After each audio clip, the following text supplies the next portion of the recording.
What's up, everybody? Welcome in. It is GC Live here on Gamecock Central. Happy Wednesday to all of you. I don't know why I think it's Thursday, Jack. We always do this on a Wednesday, but today I was like typing out an email. I'm like, happy Thursday, exclamation point. I'm like, it's not Thursday. It feels like a very Thursday Wednesday, if that makes sense, if you pick up what I'm putting down. But anyways, it is Wednesday, which means it's GC Live, and it's Jack Veltri and Kendall Smith coming at you here to talk South Carolina football. We're very excited. We know the season hasn't gone as everybody has hoped, but we are still back here every week consistently to talk the latest in the world of Gamecock football. And for that, I am grateful, I am excited, and I'm ready to go. Jack, how are you today? Doing good, Kendall. Feeling refreshed, ready to go, ready for some more football this weekend.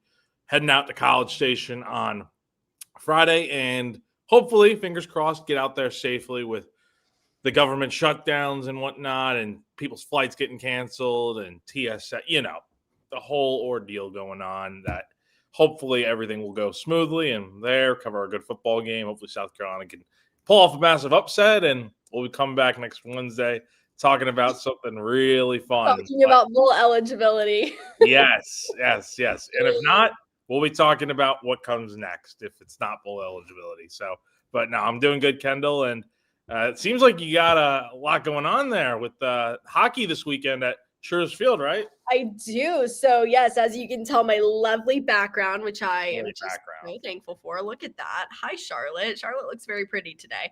And you can see we have this beautiful ice rink that is ready to go. And South Carolina will actually play hockey there on Friday against North Carolina. So that should be super fun. Puck drop is at 7:30. If you're around the Charlotte area or like I want something to do on Friday, come watch, because it's always a blast to watch some club hockey. So yes, we've got the ice rink behind me. You know I love it when the ice rink is here in the off season, Jack, because I was a figure skater growing up, so I can just lace up my skates, go out there and skate, and it is perfect. So looking forward to that, and can't wait to see what South Carolina does on Friday, taking on North Carolina. It'll be great. But yeah, you had a great bye week. You still watched football, Jack? I did. You're Western Carolina. Western Carolina. Kendall, I'll tell you, this game was eye-opening because it's like I have not seen offense. Like literally, I think about 1,000+ yards of offense between Western Carolina and Mercer. 49-47, Western Carolina lost.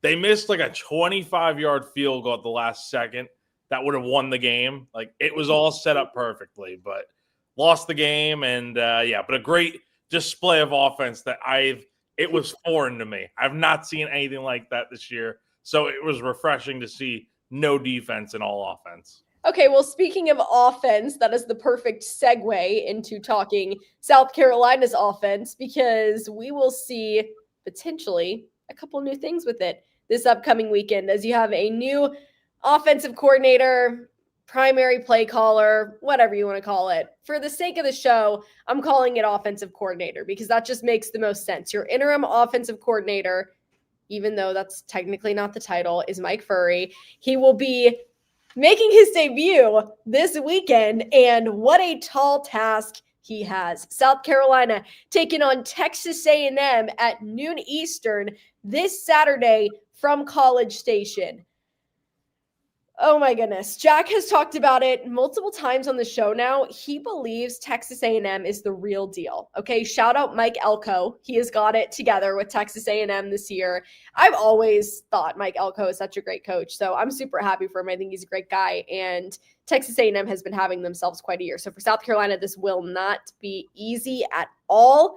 But as we talk about offense, Jack, can you give people any insight as to what changes, if any, they might see this weekend in South Carolina's offense with Furry as the primary play caller? Well, the media spoke to Shane Beamer yesterday and some of the players, Luke Doty, Dre Jacobs, talked to those guys a little bit just about the offense and what we can expect, hopefully, this weekend. And they didn't dive into too much specifics, Kendall, but Shane did mention there are some tweakings to the playbook. So the way Luke Doty put it pretty perfectly in saying that they are cutting out some of the clutter in the playbook. So We've heard them talk about this throughout the year that they're simplifying the playbook and calling the best plays that work and kind of eliminating the ones that don't. So that's what I think we can expect to see this weekend.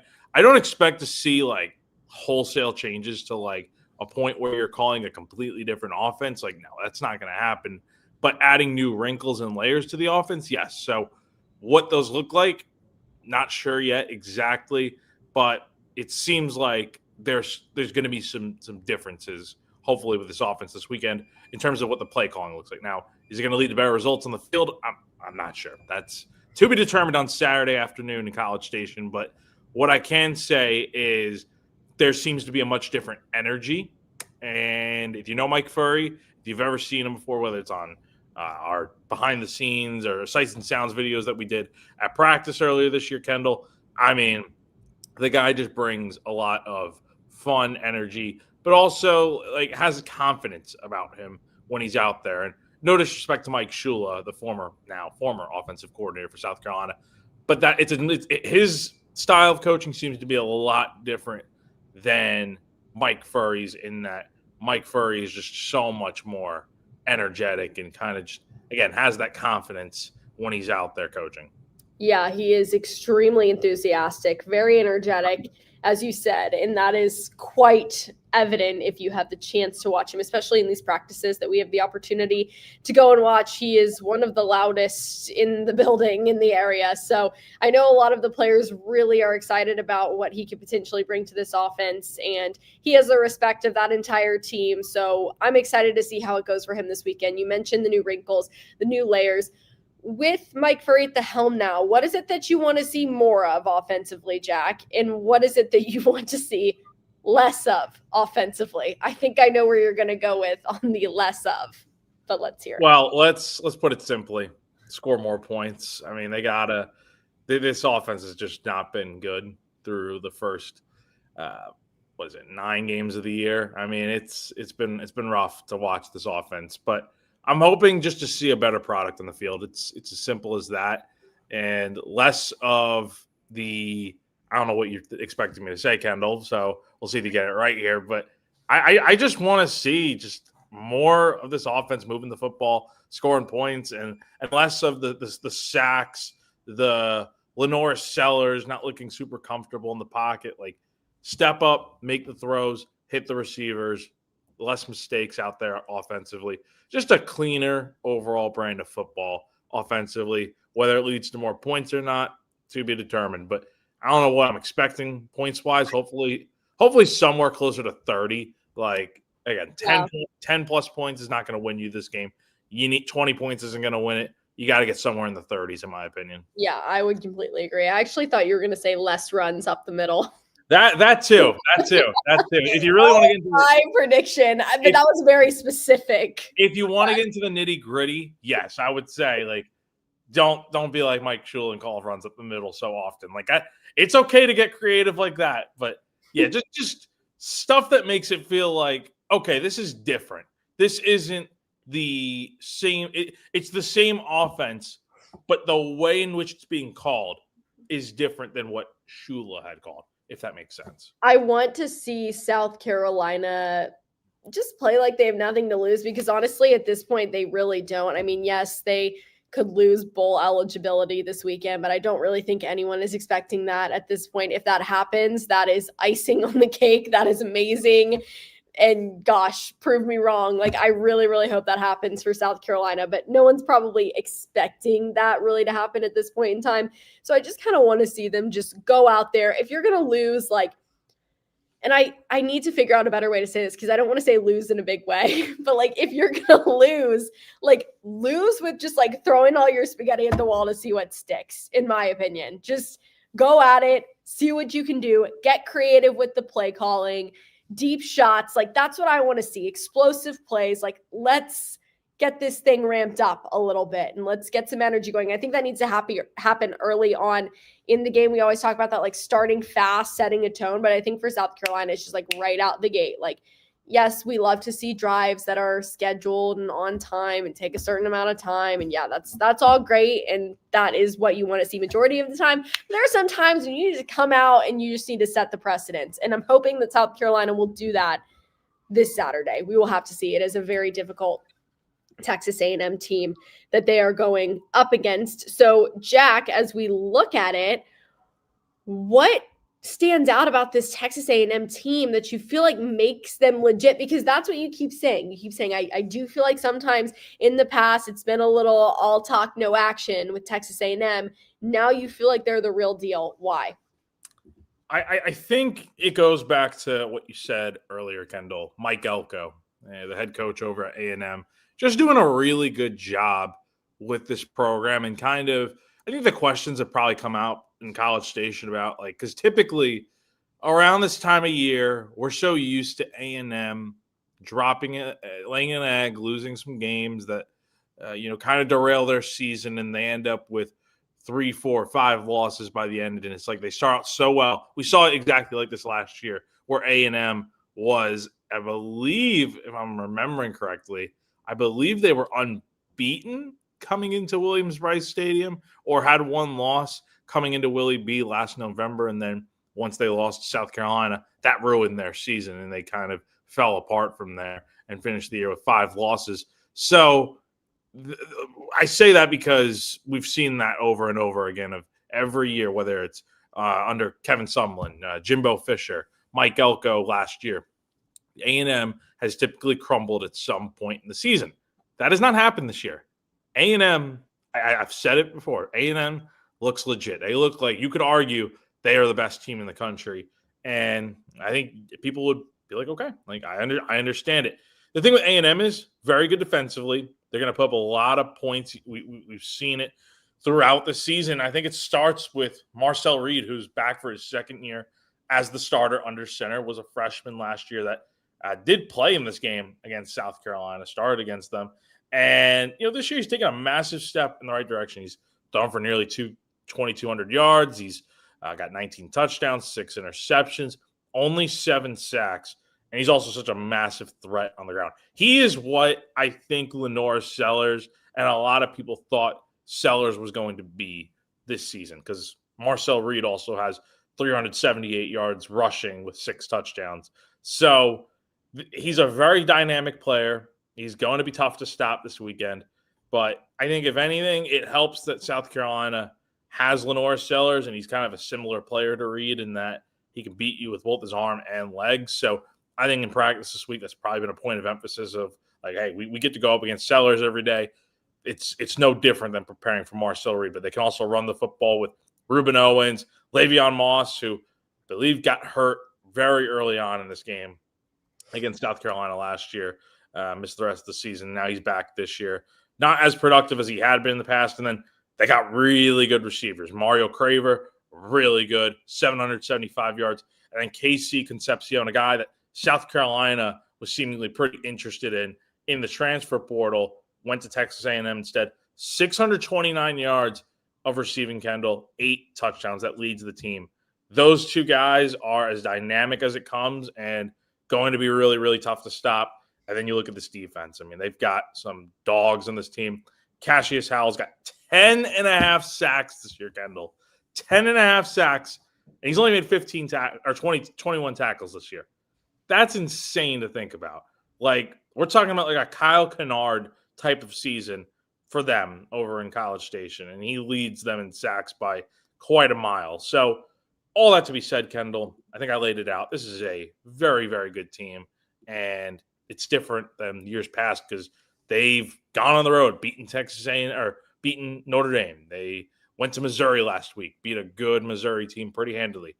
This is a team that is just overall about as well coached, talented, and well-rounded as you can find. Well, as you're going through all that, Jack, I'm just like, mic drop. Okay. I was already a little scared about this weekend, and now I'm like, I hate to be that guy that's scary. He's being realistic. No, and that's true.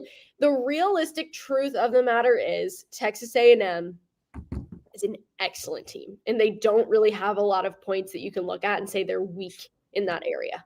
They're a very, very well-rounded team, as you said, just top to bottom, very good. And that's credit to obviously the group of players and the talent they have, but credit to Mike Elko as well, because he's done a fantastic job there. So yes, we can say it 1,000 times. South Carolina has a big job to do this weekend if they want to try to keep their hopes alive to potentially be in a bowl game this year. It's not looking like that is going to happen. They would have to win out, but it could still happen. Who knows? So as we continue with the show, Jack, we have a presenting sponsor, Clint Hammond, that we need to give a shout out to. Yeah, no, you're right, Kendall. We do. So Clint Hammond of CMG Home Loans, the number to call 803-422-6797. NMLS number for him is 71597. Go to clinthammond.com as well. If you are interested in potentially buying a home, if that is that time of year for y'all to potentially go out there, purchase a home that you've always wanted, or even just get help with your mortgage. I mean, look, all of it can be a very complicated process, but that is where our good friend Clint comes into the picture and will help you out. Take you through the process step by step and clear up any confusion that you may have. Been in the mortgage industry for over 20 years now. He's a lifelong Gamecock fan as well, so he gets it just like you guys. He's there through the ups and downs of watching Gamecock football, and he's also a longtime supporter of Gamecock Central and all of our GC Live programs. He's been the presenting sponsor of this show for as long as I can remember, years now. So he's the guy to go to. Get in touch with him. All that contact info will be listed above us here on screen all show long, Kendall. Absolutely. Thank you, Clint. As always, I like this. Why not? At this point, Why not? Why not? To be positive. There's nothing else to lose at this point. So yeah, I like that. Positive vibes all around, and we'll try to keep that going for sure. And South Carolina, again, plays Texas A&M this Saturday, College Station. That environment, by the way, like we can talk all we want to talk about the team, okay? But we can talk about the environment as well separately. We know Texas A&M is the 12th man, and they are always spoken of so highly when it comes to playing there, what the environment is like, the atmosphere, how well those fans come into the stadium, pack it out, and cheer on their team. And I think that that's another thing to consider. And especially with Texas A&M being as good as they are, those fans are not gonna let up on this one, even though South Carolina is not ranked and it's not their biggest matchup of the season. It's still going to be packed out, and it's going to be a crazy atmosphere for 11 a.m. Central Time in Texas in College Station. So expect them to be up at them early. They're going to be loud, and I have never been there in person. That's one of the places I didn't travel when I was going around the SEC with Gamecock Central, but gosh, I would like to see it in person because I think that it is going crazy this weekend. It's awesome, Kendall. I've been there. This has been my third trip for football. I actually went to College Station earlier this year for a god-awful baseball weekend. Like I PTSD even thinking about that baseball weekend for South Carolina a few months ago. But yeah, like going for football, it's different. I went once as a fan in 2021. And then I went 2 years ago in 23. And that was also an 11 a.m. kick Central Time out in College Station 2 years ago. So, you worry about or you think is it going to be packed? Like, are 100,000+ people going to fill up that stadium for an 11 a.m. kick? I don't know about this year. I would imagine so this year. But yes, I mean, they filled it up 2 years ago, and it's loud. It's as loud as it gets in the SEC. And personally, it is one of my favorite stadiums to go to, one of my favorite campuses to go to in all of the SEC. So it's unique. It's fun. Some people are very weary of the midnight yell and the yell leaders and all the different chants and all the things that A&M does, but it's a lot of fun. And it's very unique, and it fits very well in the SEC. So I'm looking forward to it this weekend. The atmosphere looks absolutely unbelievable. So I am excited to hear how it goes, Jack. And yeah, we will see for South Carolina. But as we talk about the offensive coordinator and, Mike Furry taking over as the primary play caller, we have got to talk about the search, because that's something that a lot of people want to have a discussion about right now. It's something that Shane Beamer talked a little bit about yesterday. And he had a couple comments where people kind of picked up on them via social, and they had some things to say about Shane maybe not completely ruling out hiring someone that's had prior NFL experience. I know this has been kind of a hot topic because in the past, all of his coordinators that he's hired, this will be his fourth offensive coordinator that he's hired at South Carolina. All of them in the past have had some sort of NFL experience. And I think a lot of people look at it and they're like, okay, I want for Shane to hire somebody that is a college coordinator, maybe former head coach, just someone that really, really is tapped into the college game, the way that it works, not to, because, you know, like it or not, NFL and college are very different scenarios. And some people can be very successful in the NFL and not be successful in college. Whereas on the other side, some people can be very successful in college and not successful in the NFL. So him not ruling out someone that has coached in the NFL or had that, you know, as their primary background. What did you make of that, Jack? So, and here's the $1 million question here from R.L. Smith. Do y'all think it is important if the OC runs a college system versus a pro system? Kendall, I want to hear your thoughts on this too. But for me, I am fine with Shane saying yesterday that, look, like he's open to anything. He said that multiple times yesterday, whether it's bringing Mike Furry on to be the full-time OC after the season, he's open to that. If that is the way things work out, he's open to a college coach. He's open to an NFL guy. I mean, all options are there essentially for him at South Carolina. Now, is that the right move is a different question if he goes after another NFL guy. I think it depends on who it is. Like, let's say, for instance, he goes in and brings in, I don't know, Brian Dable from the New York Giants, who just got fired the other day by the Giants. That's a guy that has a good track record. It may not as a head coach with the Giants, but definitely as a coordinator. He coached Josh Allen, had some really good years with the Buffalo Bills.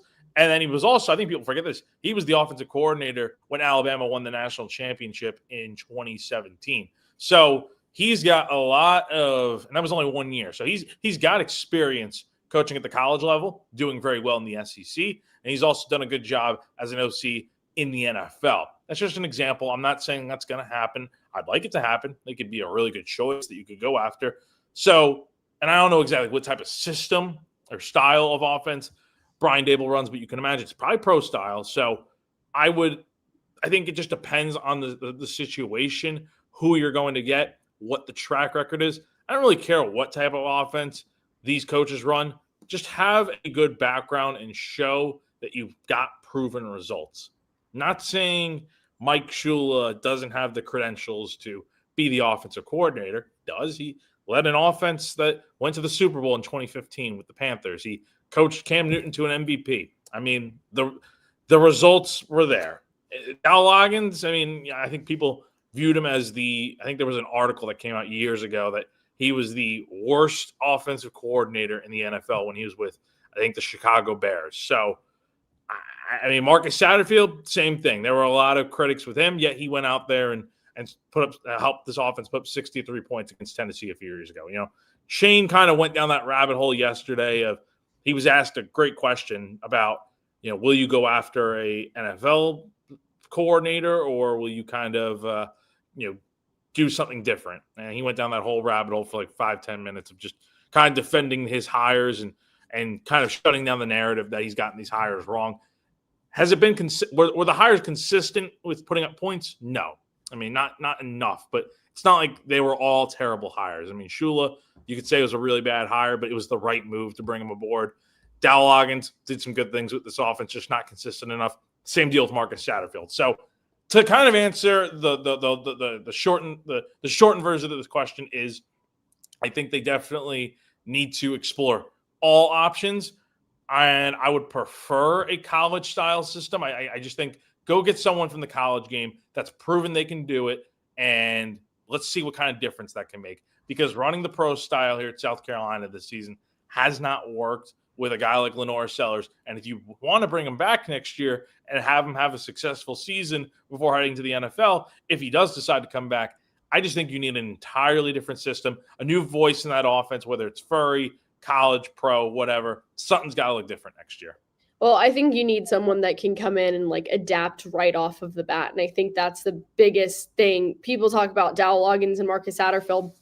They had some really great moments at South Carolina, and those definitely came later in their time, but right off the jump. And like, I understand it's not always going to be super smooth, the process at the very beginning, but now you're at the point where it's like, okay, you got to get somebody that's going to be able to come in and get things done quickly and effectively. So you need someone that's familiar, that's able to adapt, that's able to come into a college system and coach college players. And in my opinion, that can be very different than coaching in the NFL. And so that's why I would prefer for them to go with someone that has a little bit more experience at the college level, that has primarily coached throughout their career at the college level. That's what I'm hoping for, because I think, even though, again, as I mentioned, Dow Loggins had some really great moments with South Carolina, the beginning was a little rocky. I remember, okay, I have the receipts of when people were complaining about him. And they were not happy about the play calling. They were not happy with the way that things were going for South Carolina under Dow Loggins.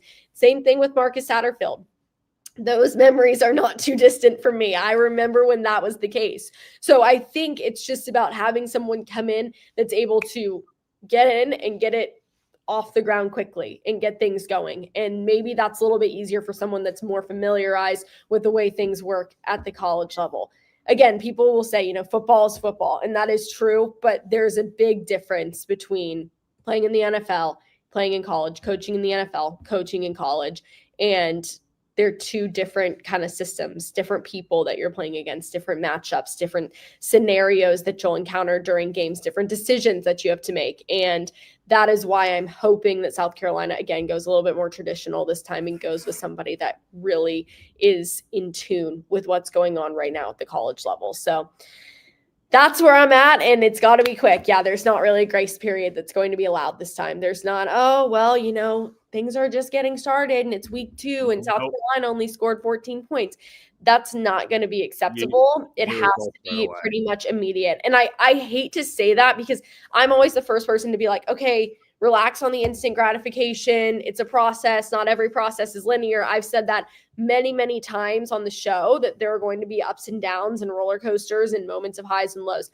But the way that college football is today and how things are, this has to be pretty much immediate. And so who's going to be able to come in and immediately get this done is the question.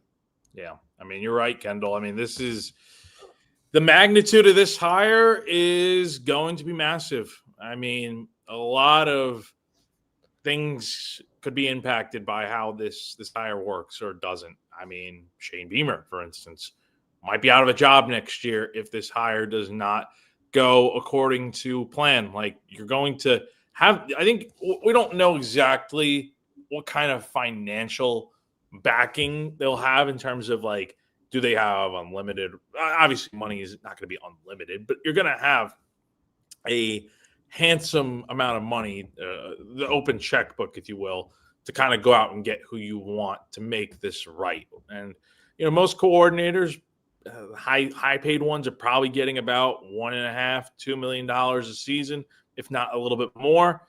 I wonder, it depends on who you go get. If it's a younger guy, I don't know exactly what South Carolina needs. I think they do just need a college guy that's been there and done that and has proven results. I think you can go out and get that guy. The thing is, though, Kendall, so many other schools are in the exact same position as South Carolina is, where South Carolina still has its head coach, but other schools are not just filling their head coaching vacancy. They're filling their entire staff out. And so that's going to mean a lot of coordinators that will be on the market this offseason are going to be plucked at other schools. So South Carolina, credit to them for making this move sooner rather than later. They have a little bit of an advantage, I think, right now of being ahead of the curve, coming off the bye week, kind of getting a head start on looking at who their options might be, who they want to go get. And that will be more so determined in a few weeks once the offseason gets here in December. But, yeah, if you're South Carolina, you got to get this right. I mean, there's just no doubt about it that if this does not go right and next season is kind of like this season in terms of offense, we may be having a different discussion about if Shane Beamer is even here. And he's going to be here next year. We know that. But who's to say that he would make it past 2026 if things aren't going well offensively. But I mean, maybe here's a good comment here. I mean, from Garnet Yardbird. I mean, maybe they do find something with Mike Furry calling plays. Maybe they can score, as Jeff 2001 says, 45 points per game and win all 3 games. That would be great.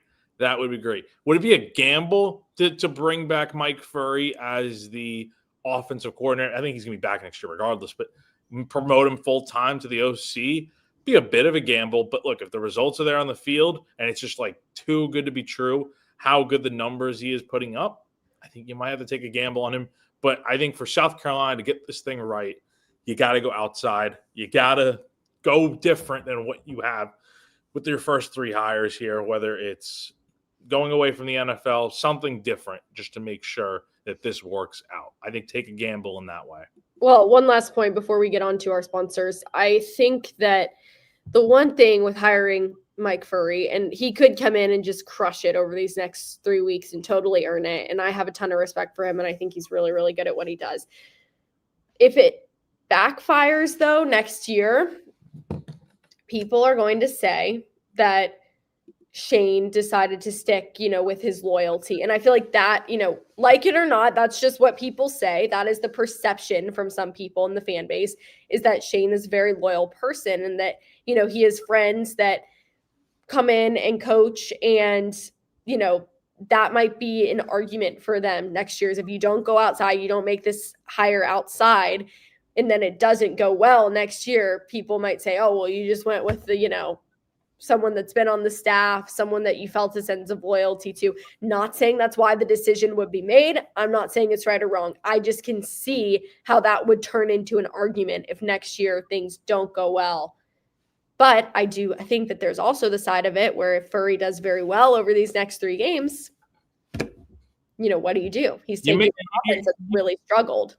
Your hand might be forced if you're Shane Beamer, and it's like if Furry's offense is putting up 45 points per game, like Jeff 2001 said over the next 3 games, heck, you better be able to win all 3 games doing that. But if that's the case where you're just lighting it up offensively, by all means, you'd be really hard pressed not to look at that and be like, wow, like that's really good. Now, to be fair, it would be against some pretty good defenses, I would say as well. Like it wouldn't just be against like I know you get Coastal Carolina next week, and Coastal Carolina is not some bum opponent. Like it's not like an FCS opponent, but it's not like you're doing it against scrubs. You're going up against Texas A&M, one of the best defenses in the country.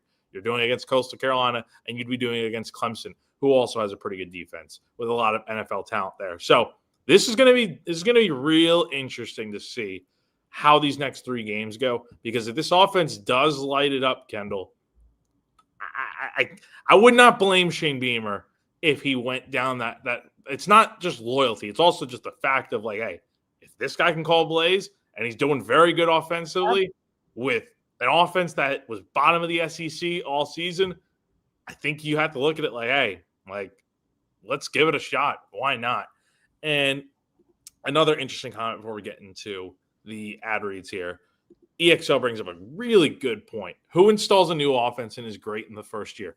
Largely doesn't happen even at the big programs with all the top recruits. So I get that. I do. And that's where it becomes tricky. And like, what if this offense does struggle a little bit right out of the gate next season? I mean, how much patience does South Carolina have before they kind of are like, all right, we're moving on from Shane Beamer, or we're changing things up?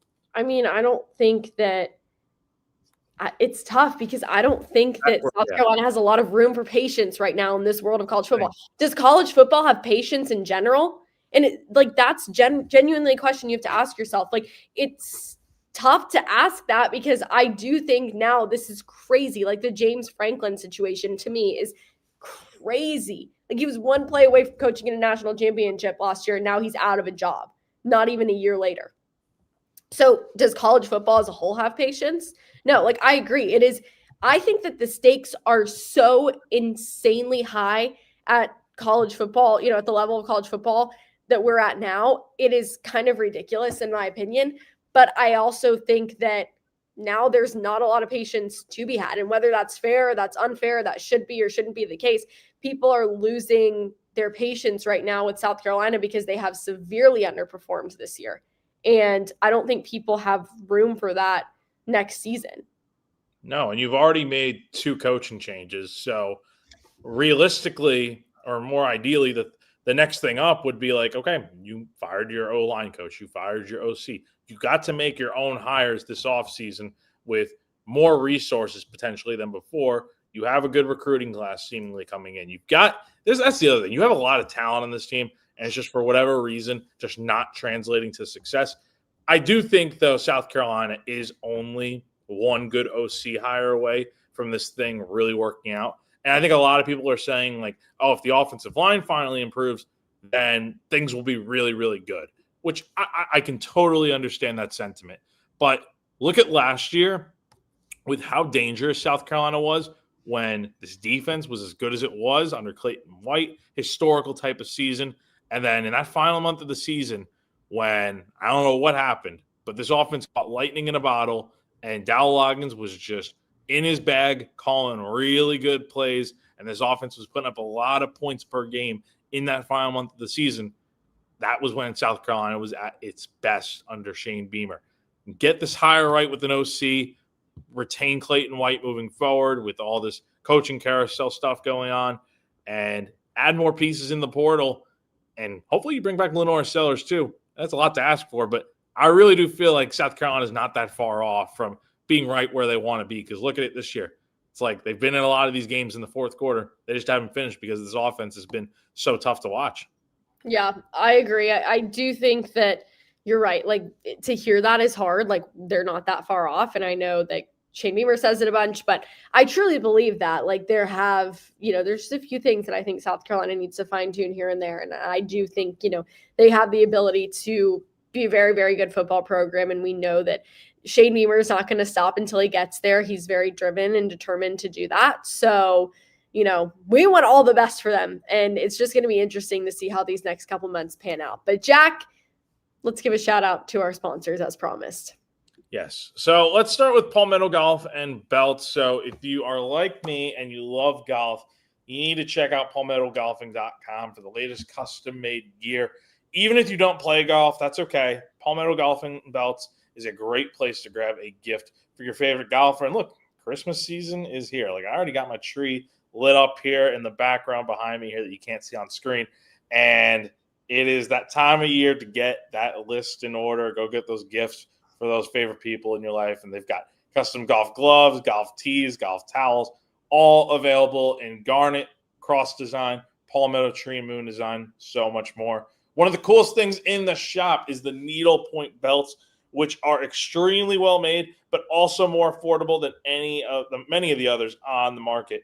Palmetto Golf and Belts is operated by Brandon Cohn, who is a big South Carolina fan and a longtime member over at GamecockCentral.com. And our members on the Insiders Forum are loving the products that Brandon has in his brand new shop, and he runs special deals all the time. So head on over to PalmettoGolfing.com today. Check out his shop, support a South Carolina fan and GamecockCentral.com member, and get yourself some amazing gear. Last but not least, got to talk to you guys about Ferry Chevrolet.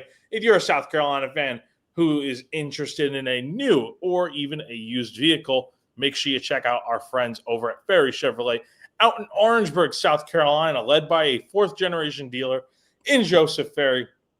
The family-owned business over at Ferry Chevrolet has been serving the community for almost 100 years now, since 1926. It's conveniently located just off I-26 between Columbia and Charleston. The folks over at Ferry Chevrolet are local, trustworthy, and always transparent. The business began in St. Matthews and was built on honesty, integrity, and a handshake, and they still operate with those same principles to this day. So head on over to ferrychevrolet.com today, check out their inventory, and to get in touch. All right, Jack, good luck to your Bills this week. Get the comment off my screen. We don't need to even. I didn't even get a chance to watch the game this weekend. It was, but it's not funny at all because I really don't have a problem with the Bills. I actually like the Bills. Love Khalil Shakir. He's like Khalil Shakir. He saved my fantasy team last year, so I am a huge Khalil Shakir fan. Obviously, love Josh Allen, and I like the Bills fan base. But I'm not getting over Mike McDaniel. Oh, God. Oh, my God. He was cracking me up. He Anyway. was cracking me up. Yeah, that is a time. I will say, I'm actually, guys, believe it or not, I'm a Colts fan, okay? And this is not new. I've been a Colts fan since I was No, young. this is not new. I will second that. Because my parents, as you know, you've heard me talk about this on the show, are from Indiana, went to Indiana.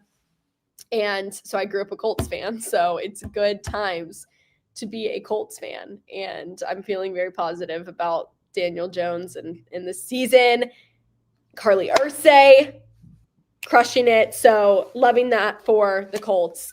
And Jack is not driving, thankfully. I don't plan on driving. I did text CJ this week, our photographer. How long is that drive? I drove to San Antonio for the women's Final Four. Well, how long was that drive? Like 18 hours? I don't even want to know. It was like 20 something. Like forever. It's because again, with this whole shutdown thing, and like you see online how long the lines are to get into TSA and stuff and get through security. It's like, shoot, I mean, I don't know. We're not going to drive, but like I have mentioned, like, hey, like if we need to, No, I don't want to. I don't even want to think about that. oh drive. no. But no, flying Friday afternoon. We're speaking it into existence. We're flying. The NFL is giving very much college football from last season. College football last season, you did not know what to expect. It is. That's the NFL's vibe. So I'm enjoying it a lot. And I know that you are too, minus the Bills losing. The Bills are just kind of all over the place. It's really shocking. But weird year. You said you think Texas A&M could be the number one team in the country. So let's do this because we're getting closer and closer to college football playoffs. Who do you think at this point in time will win the national championship? I like this question. I do like this question. I'm going to go with Indiana. I figured you like that. Chris, Tyler, and I, we were talking about this on 107.5 the other day. The question was, who of A&M, Indiana, and Ohio State will remain unbeaten the longest? Because they're the only three unbeaten teams left. I said Indiana. I do. Because they have the easiest schedule left in the regular season, only having to play Wisconsin and Purdue. Should win those games pretty easily. And then you get to go to the Big Ten Championship and play Ohio State. Ohio State's been great this year. not doubting that at all. Don't forget, though, they have to go to Ann Arbor and play Michigan at the end of the year. That's, always an issue. So I'm going – I look, Fernando Mendoza, really good quarterback. I think he's winning the Heisman Trophy right now. That's a good team out there that's battle-tested and has won at Oregon. They've won at Penn State. They blew out Illinois. I mean, this team's really done well so far. I think people still sleep on them. But I think Indiana is probably my pick right now. Then watch them go out there. I just can't pick Indiana because I want to, but I haven't watched the Indiana Hoosiers since I was so small. Since basically that's my earliest memories of sports is watching Peyton Manning with the Colts and watching Indiana. For my whole life, Indiana football has not been good, obviously, until SIG took over and started crushing it. It is so hard for me to buy into it and to essentially as Lane Kiffin would say, take the rat poison or whatever. I just can't do it because I'm I've seen this story one too many times. Okay. I remember when Indiana basketball was number one in the country back in 2016 or somewhere in that time frame. And they lost in the Sweet 16 of the NCAA tournament. And that was heartbreaking because everybody thought they were going to win it all. So I hope that it's Indiana. That is my hope. And I hope that my brother can be quiet finally about Ole Miss. So that's just all I really want. But okay, this will probably matter to nobody, but Jack, I know, watches Dancing with the Stars. So I'm sorry if you want to. I don't watch No, I get informed about it all the time. I don't watch. This is my favorite show in the world. First of all, this would be hilarious. But they were putting out who is what team. So Mark and Whitney are Ohio State. That's crazy. Tons of talent with no missteps so far. Not a lot of fan support outside of their own personal fan base would be a big upset if they're not in the finals. Alex and Val as Indiana, a team with a massive fan base that has the talent to match it, and they have a cool coach, which is Val, like Kurt Signetti. And then, okay, there's a few other ones. This one made me laugh. Robert and Whitney, if everyone knows Robert Irwin, the one, the only, as Texas A&M. Still undefeated, but not seen as the number one team in the country. Potentially underrated despite some very strong performances. So I saw this. I'm like, this is my personal heaven. College football and Dancing with the Stars being compared. So anyways, that's how we will end the show today, everybody. If you're not watching Dancing with the Stars, tune in to South Carolina taking on Texas A&M this weekend, 12 Eastern from College Station. All right. Thank you so much, everybody, for joining us here on GC Live here on Gamecock Central. For Jack Veltri, I'm Kendall Smith, and we'll see you soon. Have a great day, everybody.